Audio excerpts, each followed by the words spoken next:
আগামী 12ই ফেব্রুয়ারি জাতীয় সংসদ নির্বাচনের দিনেই অনুষ্ঠিত হবে গণভোট। গণভোটে আপনি হ্যাঁ ভোট দিলে বৈষম্য, শোষণ আর নিপীড়ন থেকে মুক্ত হবে বাংলাদেশ। হায়ের পক্ষে দয়া করে আপনারা রায় দিবেন। গণভোটের পক্ষে হা বলতে হবে। হা ভোটে ভোট দিতে হবে। 2026 সালের 12 ফেব্রুয়ারি ত্রয়োদশ জাতীয় সংসদ নির্বাচন হওয়ার কথা রয়েছে, যার ফলে এখন থেকে বইছে নির্বাচনী হাওয়া। প্রায় 35 বছর পর জুলাই সনদ নিয়ে দেশের মধ্যে আলোচনা আসে গণভোটের কথা। আজকে আমরা কথা বলবো গণভোট আসলে কি, বাংলাদেশে কতবার গণভোট হয়েছে এবং এবার গণভোটে হ্যাঁ ভোট দিলে কি হবে, এসবেরই বিস্তারিত। সঙ্গে আছে আমি রবিউল হাসান সাগর।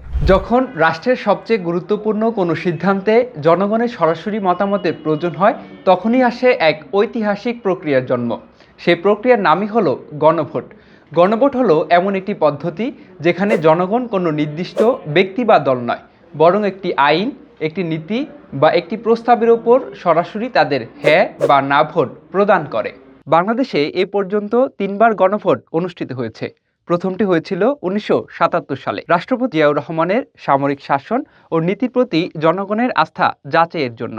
দ্বিতীয়টি হয় 1985 সালে রাষ্ট্রপতি হোসেন মোহাম্মদ এরশাদের শাসন ও নীতির প্রতি জনসমর্থন নিশ্চিত করতে। তৃতীয় ও সবচেয়ে গুরুত্বপূর্ণ গণভোটটি হয়েছিল 1991 সালে, যেখানে জনগণ রাষ্ট্রপতি শাসন নয় বরং সংসদীয় গণতন্ত্রে ফিরে যাওয়ার পক্ষে রায় দেয়। ফলে দেশে পুনরায় সংসদীয় ব্যবস্থা প্রতিষ্ঠিত হয়। আর সর্বশেষ 12 ফেব্রুয়ারি 2025 সালে এসে নতুন করে গণভোট আয়োজনের বিষয়টি আবার জাতীয় আলোচনায় উঠে আসে এবং দেশে চতুর্থবারের মতো গণভোট অনুষ্ঠিত হতে যাচ্ছে 12 ফেব্রুয়ারি।